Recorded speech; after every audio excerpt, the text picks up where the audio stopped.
Hello dear friends, आप सभी का वेलकम है आपके अपने यूट्यूब चैनल तनु क्लासेस हार्डकोर में। आज की इस वीडियो में हम लोग हिस्ट्री यानी कि इतिहास का लघु और दीर्घ प्रश्नों को करने वाले हैं। बहुत ज्यादा आप लोगों का डिमांड भी आ रहा था कि सर सब्जेक्टिव क्वेश्चन भी करवाइए, तो फाइनली आज की इस वीडियो में हम लोग सब्जेक्टिव क्वेश्चन को लेके आए हैं जो कि आपके बोर्ड एग्जाम के लिए काफी इंपॉर्टेंट है, क्योंकि आपको पता है आपका एग्जाम का जो है बहुत ही कम समय बचा हुआ है। अभी आपको चाहिए जो भी आपके लिए इंपॉर्टेंट प्रश्न हो, गेस किया हुआ प्रश्न हो, स्पेशल प्रश्न हो, वैसे ही प्रश्नों को जो है आपको करना चाहिए। तो आज की इस वीडियो में हम लोग लघु और दीर्घ प्रश्नों को लेकर आए हैं, और ये वैसा प्रश्न है जो आपके बोर्ड एग्जाम में अक्सर पूछे जाते हैं और बहुत ही ज्यादा पूछने के चांस है। ठीक है, तो प्लीज आप वीडियो को लास्ट तक देखिए, अच्छे से देखिए, एक एक प्रश्न को हो सके तो स्क्रीनशॉट लीजिए, और अगर आपको पीडीएफ चाहिए तो वो कहां पर मिलेगा वो भी आपको बताएंगे। चलिए क्लास को शुरू करते हैं। ध्यान रखिएगा, ये आपका इतिहास का पहला वीडियो है लघु और दीर्घ प्रश्न का। ऐसे ही और भी वीडियो आएगा, सभी को आपको देखना है। ठीक है, तो चलिए शुरू करते हैं हम लोग पहला प्रश्न की ओर। हड़प्पा संस्कृति के बारे में जानकारी के क्या स्रोत है, यानी कि आपको सिंपली पूछा जा रहा है कि अगर आपको हड़प्पा संस्कृति के बारे में कैसे जानकारी मिली,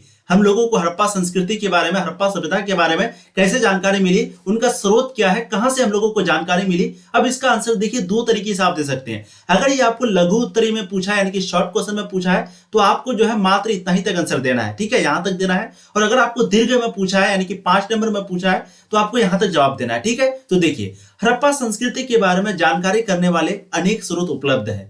जैसे हम लोगों को मोहर से हड़प्पा सभ्यता के बारे में पता चला, हम लोगों को पुरानी किताबों से पता चला, हम लोगों को खुदाई करने से पता चला, हम लोगों को स्नानघरों से पता चला, बाजारों से पता चला, गलियों से पता चला, हम लोगों को वहां पर जो खुदाई की, उत्खनन की, उससे पता चला, है ना। तो इन सारी जो वर्ड है, शब्द है, इनको मिला करके अच्छे से आप लिख दीजिएगा, 100% आपको नंबर मिल ही जाएगा। क्योंकि आप सबको पता है ऑब्जेक्टिव में अगर आप एक भी गलती कर देते हैं तो आपका नंबर कट जाता है, लेकिन सब्जेक्टिव में आप कुछ भी लिखेंगे तो आपको फिर भी कुछ ना कुछ नंबर जरूर मिल जाएगा, है ना। तो देखिए हड़प्पा संस्कृति के बारे में जानकारी करने वाले अनेक स्रोत उपलब्ध हैं। सबसे पहले हड़प्पा एवं मोहनजोदड़ो जैसे विभिन्न नगरों की खुदाई से प्राप्त विभिन्न भवन, गली, बाजार, स्नानघर आदि के अवशेष हड़प्पा संस्कृति पर प्रकाश डालते हैं।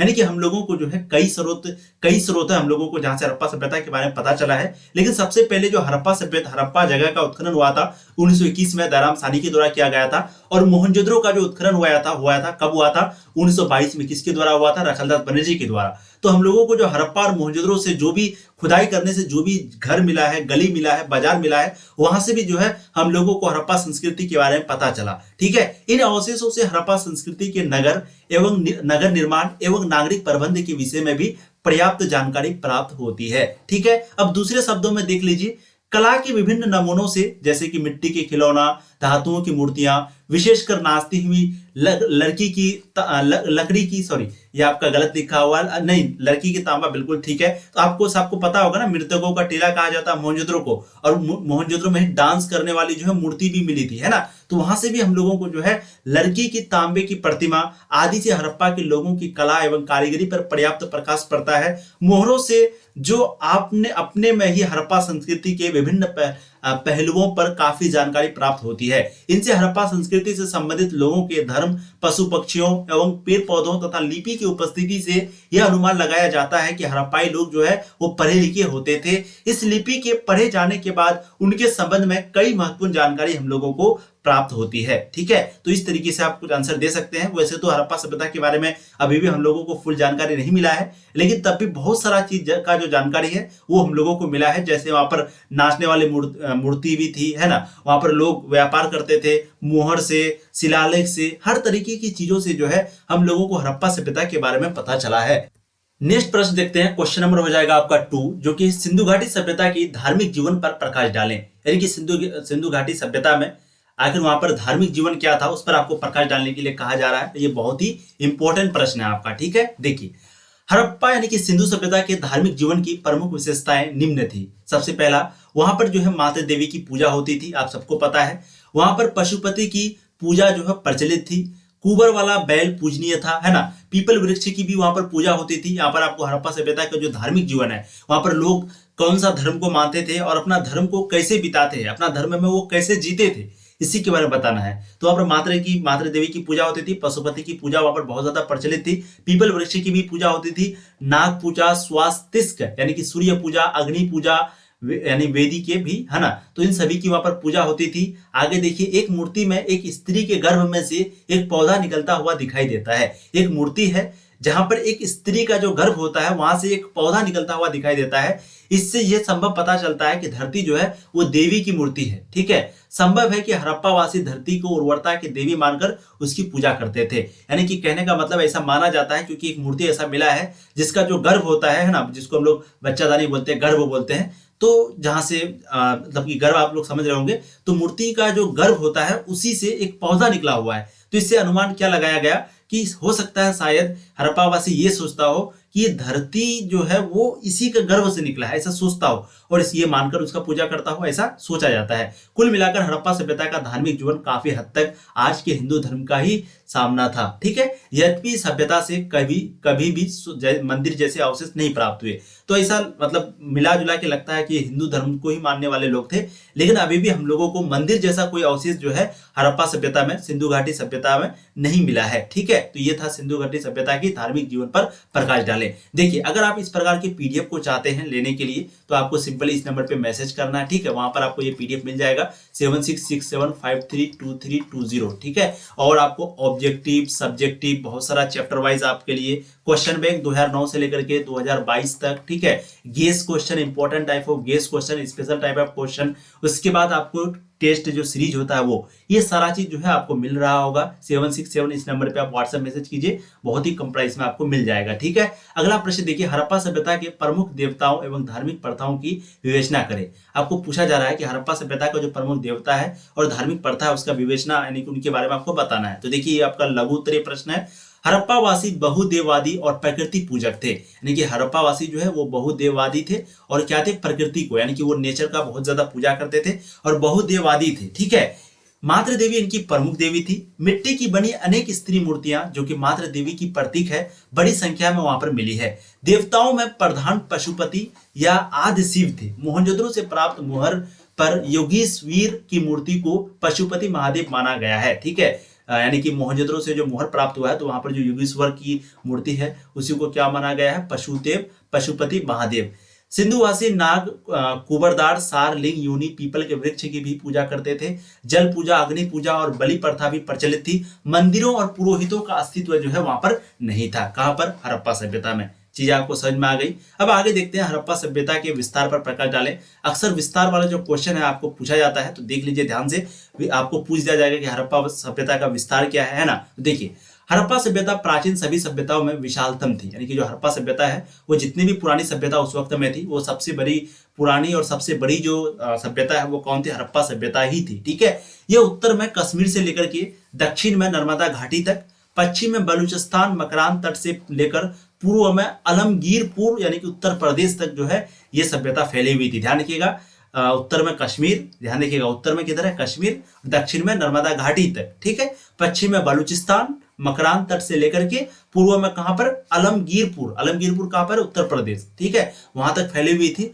और कुल मिलाकर यह सभ्यता जो है पूर्व से पश्चिम तक 16 किलोमीटर तथा उत्तर से दक्षिण तक 1200 किलोमीटर तक विस्तृत थी। यानी कि उत्तर से पूर्व की ओर यानी कि 1600 किलोमीटर और उत्तर से दक्षिण 1200 किलोमीटर तक जो है ये सभ्यता फैली हुई थी। ठीक है, अब आगे देखते हैं, मोहनजोदड़ो के सार्वजनिक स्नानगार के विषय में लिखिए। क्योंकि आपको एक ऑब्जेक्टिव यहाँ पर प्रश्न बनता है कि स्नानगार का अवशेष जो है हम लोगों को कहां से मिला है, तो स्नानगार के बारे में जो है हम लोगों को मोहनजोदड़ो से पता चला है ना, और मोहनजोदड़ो को मृतकों का टीला भी कहा जाता है ना। तो अब यहाँ पर बताया जा रहा है, पूछा जा रहा है कि स्नानघर के बारे में आपको लिखना है। मोहनजोदड़ो में जो स्नानघर था वो क्या है, उन्हीं के बारे में आपको संक्षिप्त में लिखना है। देखिए, मोहनजोदड़ो में बना सार्वजनिक स्नानघर अपना विशेष महत्व रखता है। यानी कि मोहनजोदड़ो में जो स्नानघर बना हुआ है, ठीक है, वो अपना विशेष महत्व रखता है। यह सिंधु घाटी के लोगों को कला का अद्वितीय नमूना है। ऐसा अनुमान है कि यह स्नानघर धार्मिक अवसरों पर आम जनता के नहाने के प्रयोग में लाया जाता था। यह तालाब इतना मजबूत बना हुआ है, इसकी दीवारें काफी चौड़ी बनी हुई है, जो पक्की ईंटों और विशेष प्रकार के सीमेंट के है,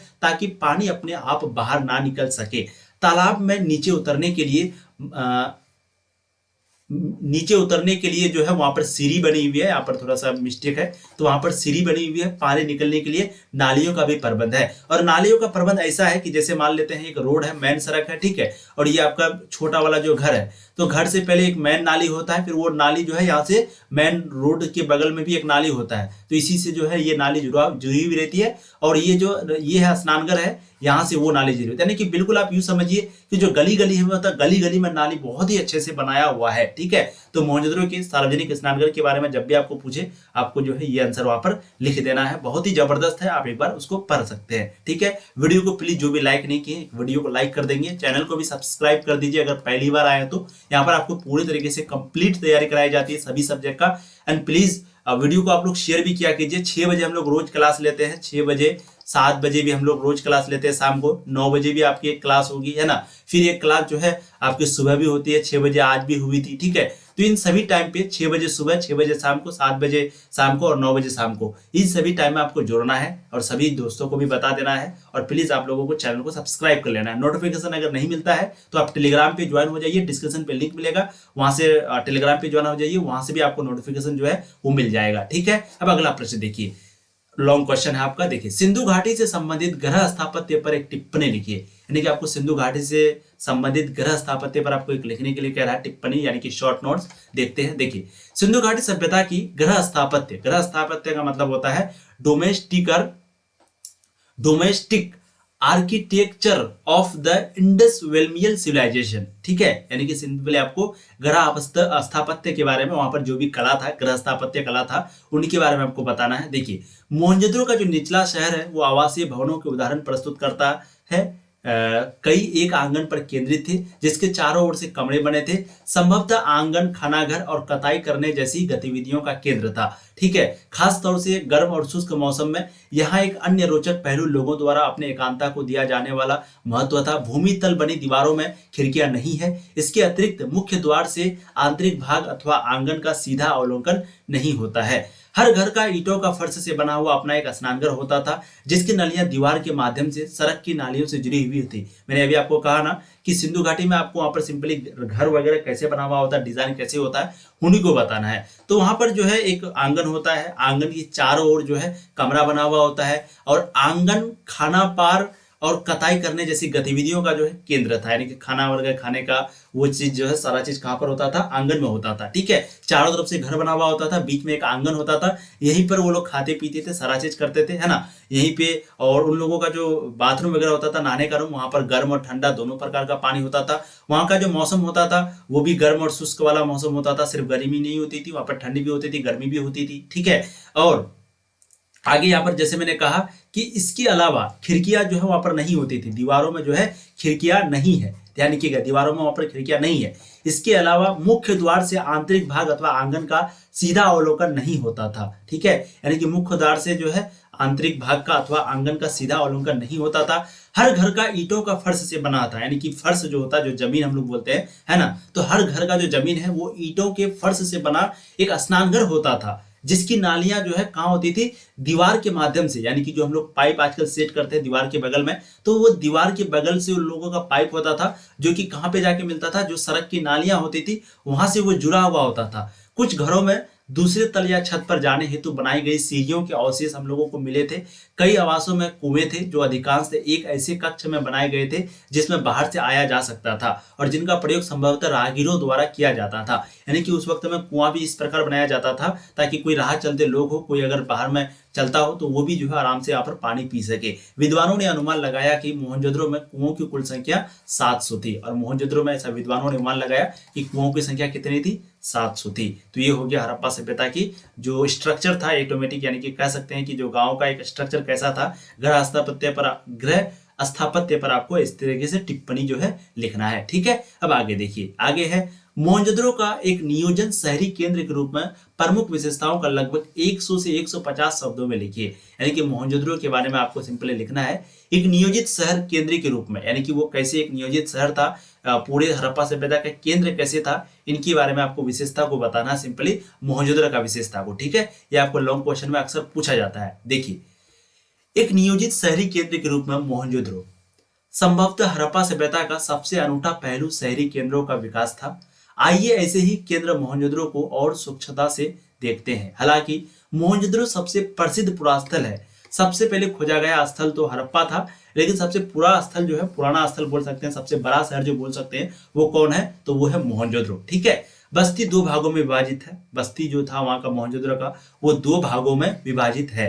एक छोटा लेकिन ऊंचाई पर बनाया गया, और दूसरा कहीं अधिक खरा, लेकिन वो कहाँ बनाया गया है, नीचे। ठीक है, एक छोटा जो कि ऊंचाई पर बनाया है, और एक अधिक बड़ा है जो कि कहाँ पर है, नीचे बनाया गया है। ये आपका बड़ा होगा, बड़ा है जो कि नीचे बनाया गया है। पुरातात्विदों ने, यानी कि जो इतिहासकार जो खोज करता है, उसने इन्हें क्रमशः दुर्ग और निचला शहर का नाम दिया। यानी कि जो ऊंचा पर बनाया गया उनको दुर्ग का नाम दिया, और जो नीचे है उसको निचला शहर का नाम दिया। दुर्ग को दीवार से घेरा गया था, और जो ऊंचाई वाला शहर था उनको दीवार से घेरा भी गया था। ठीक है, अब आगे देखिए मोहनजोदड़ो के बारे में। निचला शहर भी दीवार से घेरा गया था। इसके अलावा कई भवनों को ऊंचे चबूतरों पर बनाया गया था जो नींव का कार्य करते थे। अनुमान लगाया गया है कि यदि एक श्रमिक प्रतिदिन 1 घनीय मिट्टी धोता होगा तो मात्र आधारों को बनाने के लिए ही 40 श्रम दिवसों, अर्थात बहुत बड़े पैमाने पर श्रम की आवश्यकता पड़ी होगी। यानी कि बहुत ही ज्यादा लोगों की जो है आवश्यकता पड़ी होगी, जरूरत पड़ी होगी, मजदूरों की वहां पर जरूरत पड़ी होगी। ठीक है, आगे देखिए, शहर का सारा भवन निर्माण कार्य जो है वो चबूतरों पर एक निश्चित क्षेत्र तक सीमित था। इसलिए ऐसा प्रतीत होता है कि पहले बस्ती का नियोजन किया गया था और फिर उसके अनुसार कार्यान्वयन नियोजन के अन्य लक्षणों से ईंटें शामिल है, जो भले धूप में सुखाकर अथवा भट्टी में पकाकर बनाई गई हो। एक निश्चित अनुपात की होती थी, जहां लंबाई और चौड़ाई ऊंचाई की क्रमशः 4 गुनी और दगनी होती थी। इस प्रकार की ईंटें सभी हड़प्पा बस्तियों में प्रयोग में लाई गई थी। ठीक है, तो आपको समझ में आ गया वहां पर मोहनजोदड़ो का नियोजित शहर के रूप में जो विकास हुआ कैसे हुआ। आगे हम लोग देखते हैं कार्बन 14 विधि के बारे में। अक्सर आपको पूछा जाता है कार्बन 14 विधि, बहुत ही इंपॉर्टेंट है, यहाँ पर थोड़ा सा ध्यान से आप लोग देखिएगा। देखिए, लास्ट में आपको बताएंगे भी कि कौन सा क्वेश्चन जो है आपके लिए इंपॉर्टेंट है। ठीक है, तो आप लोग ध्यान से देखिए वीडियो को और प्लीज समझने का प्रयास कीजिए। इस प्रकार का प्रश्न अगर को पूछ दिया जाएगा तो 100% आप कुछ ना कुछ वहां पर जरूर लिख दीजिएगा। मैं आपको बार बार बता रहा हूँ। ठीक है, और प्लीज समय जो है वो बहुत कम है, तो सुस्तीपन करने से नहीं होगा। अगर आप सूरज की तरह चमकना चाहते हैं तो आपको सूरज की जैसे जलना भी होगा। अगर आप हीरे की तरह चमकना चाहते हैं तो आपको हीरे के जैसा घिसना भी होगा। ठीक है, सोने से कुछ नहीं होने वाला है। जितना आप मेहनत करेंगे आपको उतना अच्छा रिजल्ट मिलेगा, फल आपको उतना अच्छा मिलेगा। और प्लीज एक चीज याद रखिएगा, मेहनत करने वालों की जो है कभी हार नहीं होती है। ठीक, कभी भी हार नहीं होती है। तो अभी भी आपके पास 30 डेज है, आप चाहें तो 30 में बहुत कुछ कर सकते हैं। तो ऐसा नहीं है कि आप कुछ नहीं करेंगे तो इसका मतलब है कुछ नहीं करेंगे, तो इसका मतलब कुछ कीजिए, कुछ ना कुछ तो होगा ही, है ना। देखिए, अगर हम बिल्कुल भी मेहनत नहीं करेंगे तो वहां तो 0% होगा, लेकिन अगर मेहनत करेंगे तो भाई कुछ से तो अच्छा ही होगा ना, 1% तो होगा ही ना। मान लेते हैं 90 नहीं होगा, 1 तो होगा, वही 1 के लिए लड़ेंगे, है कि नहीं। देखिए, कार्बन 14 विधि से आप क्या समझते हैं? तो कार्बन 14 विधि क्या होता है? कार्बन 14 का मतलब होता है जैसे कार्बन का अपर रूप, आप लोग 10th क्लास में पढ़े होंगे, C12, C13, C14। तो ये क्या है? कार्बन का अपर रूप है। और कार्बन 14 विधि जो है वो डेट को पता करने के लिए, यानी कि किसी तिथि को पता करने के लिए आ जाता है। जैसे मान लेते हैं कोई जो है किसी की जो है मृत्यु हो गई है आज से 1000 साल पहले, तो उनके बारे में कैसे पता चले कि 1000 साल पहले है? तो उसी वक्त में कार्बन 14 विधि का प्रयोग किया जाता है। ठीक है, तो देखिए, तिथि निर्धारण की वैज्ञानिक विधि को कार्बन 14 विधि के नाम से जाना जाता है। यानी कि जो तिथि है, जो डेट है, जो दिनांक है, उनके निर्धारण के लिए, उनको पता लगाने के लिए साइंटिस्ट के द्वारा, वैज्ञानिक के द्वारा जो है इस विधि का, यानी कि कार्बन 14 विधि का प्रयोग किया जाता है, और इसी को कार्बन 14 विधि के हम लोग नाम से जानते हैं। वस्तुतः किसी की जीवित वस्तु में कार्बन 12, यानी कि कोई अगर जीवित वस्तु है तो वहां पर कार्बन 12 का प्रयोग किया जाता है। कार्बन 12 भी हमने बताया, और कार्बन 12 समान मात्रा में पाया जाता है, कार्बन 14 भी समान मात्रा में पाया जाता है। तो किसी जीवित वस्तु में कार्बन 12 और कार्बन 14 जो है वो समान मात्रा में पाया जाता है। मृत्यु की अवस्था में C12 तो स्थिर रहता है, किंतु कार्बन 14 का निरंतर बल होने लगता है। ठीक है, यानी कि C12 मृत्यु अगर किसी की हो जाती है तो वहां पर C12 का कोई काम नहीं होता, वो तो स्थिर रहता है, लेकिन कार्बन 14 का जो है बहुत ज्यादा बल होने लगता है, बहुत ज्यादा कार्य होने लगता है। कार्बन का अर्ध आयु काल 5568 प्लस 90 वर्ष होता है। कहने का मतलब है कि कार्बन 14 अगर प्रयोग किया जाए तो कार्बन 14 का आयु काल कैसे निकाला जाता है? 5568 प्लस 90 वर्ष।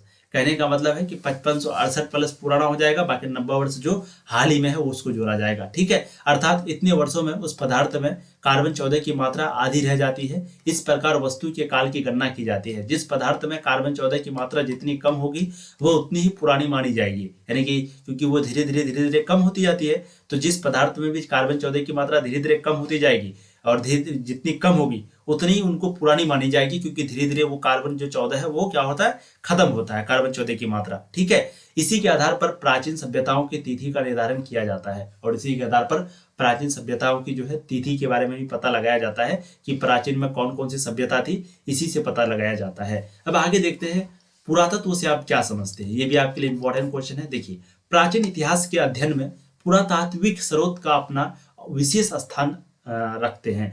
यानी कि सिंपली कहने का मतलब है जो पुरातात्विक जो खोजकर्ता होता है, पुरातात्विक स्रोत कहने का मतलब है जहां से हम लोगों को इतिहास के बारे में पता चलता है। ठीक है, तो ये जो है मतलब इतिहास को पता करने के लिए ये बहुत ही महत्वपूर्ण है पुरातात्विक स्रोत। ठीक है, इसके प्रमुख कारण यह है कि भारतीय ग्रंथों की संख्या काल की सही जानकारी नहीं होने के कारण किसी काल विशेष की सामाजिक एवं आर्थिक स्थिति का ज्ञान नहीं होता है। कहने का मतलब है जो भी भारतीय ग्रंथ है उनका जो है मतलब काल समझ में सही से नहीं आता है कि ये कब लिखा गया, कब आया, कब गया, क्योंकि बहुत पुरानी है। तो जिनसे होता है क्या है कि हम लोगों को एक सही जानकारी नहीं मिल पाता है, किसी भी काल का विशेष की सामाजिक और आर्थिक स्थिति का ज्ञान जो है हम लोगों को नहीं मिलता है। ठीक है, साहित्यिक साधनों में लेखक का दृष्टिकोण भी सही से तथा प्रस्तुत करने में बाधक होता है। ग्रंथों की प्रतिलिपि करने वालों ने अपने इच्छानुसार प्राचीन प्रकरणों को छोड़कर अनेक नए प्रकरण जोड़ देते हैं, लेकिन पुरातात्विक सामग्री में इस प्रकार के हड़े फेर की संभावना बहुत कम हो जाती है। हेर फेर की जो संभावना है वो बहुत कम होता है, अतः पुरातात्विक स्रोत हमें अधिक विश्वसनीय होते हैं। कहने का मतलब है कि जो प्राचीन भारतीय ग्रंथ है वहां से हम लोगों को सही से जानकारी नहीं मिलती है, खास करके सामाजिक और आर्थिक स्थिति के बारे में हम लोगों को नहीं पता चलता है। ठीक है, लेकिन ये जो पुरातात्विक स्रोत होता है, जो सामग्री होता है, वहां से हम लोगों को सही से जानकारी मिलता है। गलत होने का, हेरफेर होने का बहुत ही कम संभावना होता है, तो इसलिए हम लोग इन पर विश्वास करते हैं। ठीक है, तो पुरातत्व से आप समझ गए। अब आगे देखिए, इतिहास लेखन में अभिलेखों का क्या महत्व है, यानी कि जो इतिहास लिखा जाता है वहां पर अभिलेख का महत्व क्या है ना। देखिए आंसर, देखिए अभिलेख का मतलब सिंपली आप ये समझिए, जैसे आज के जमाने में हम लोग कोई चीज जैसे वीडियो है उसको रिकॉर्ड करते हैं, ऑडियो आवाज है उसको रिकॉर्ड करते हैं। ठीक है, तो वैसे ही पहले लिखा जाता था, है ना, कॉपी में लिखा जाता था, तो वो भी एक प्रकार का रिकॉर्ड हुआ, तो उसी को अभिलेख बोलते हैं। तो देखिए, अभिलेखों से तात्पर्य है पाषाण, धातु या मिट्टी के बर्तनों आदि पर खोदे हुए लेखाभिलेखों से तत्कालीन राजनीतिक, सामाजिक, आर्थिक तथा धार्मिक जीवन की जानकारी मिलती है। कहने का मतलब है कि उस वक्त में जो भी पाषाण होता था, जो भी धातु होता था, जो भी मटेरियल होता था, जो भी मिट्टी का बर्तन होता था, है ना, जैसे मिट्टी का बर्तन हो गया तो वहां पर क्या होता है, पत्थर से या फिर किसी ईटा वगैरह से उस वक्त में लिख दिया होगा, तो वहां से हम लोगों को बहुत ज्यादा राजनीतिक के बारे में, सामाजिक के बारे में, आर्थिक के बारे में, धार्मिक जीवन की उस वक्त की जानकारी मिलती है। अशोक के अभिलेखों द्वारा उसके धम्म के बारे में हम लोग को पता चला, प्रचार प्रसार के उपाय के बारे में पता चला, प्रशासन, मानवीय पहलुओं आदि के विषय का हम लोगों को सहज जानकारी मिला। कहां से, तो अशोक का अभिलेख से ही मिला, है कि नहीं।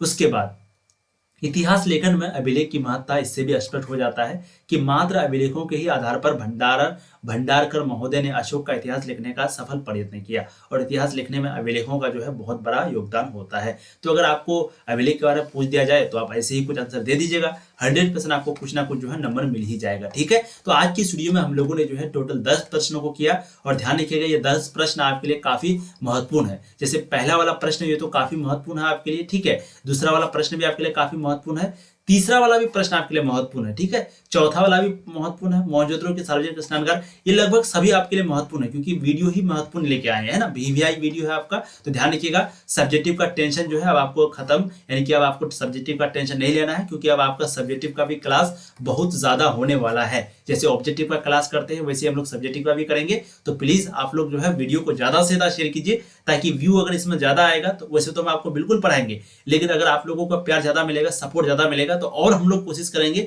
2-3 वीडियो एक रोज में लाने का, सब्जेक्टिव का सिर्फ, ठीक है। तो प्लीज आप लोग वीडियो को ज्यादा शेयर कीजिए, और किसी को पीडीएफ अगर चाहिए तो प्लीज आप इस नंबर पे व्हाट्सएप मैसेज जरूर कर सकते हैं। थैंक यू सो मच, आपने अपना कीमती वक्त दिया यहाँ पर, अपना प्यार देने के लिए बहुत बहुत धन्यवाद। चैनल को सब्सक्राइब कर दीजिएगा, वीडियो को लाइक कर दीजिएगा अगर अच्छा लगा हो तो, एंड थैंक यू। 7 बजे आपके क्लासेस में आपको जुड़ना है, ठीक है।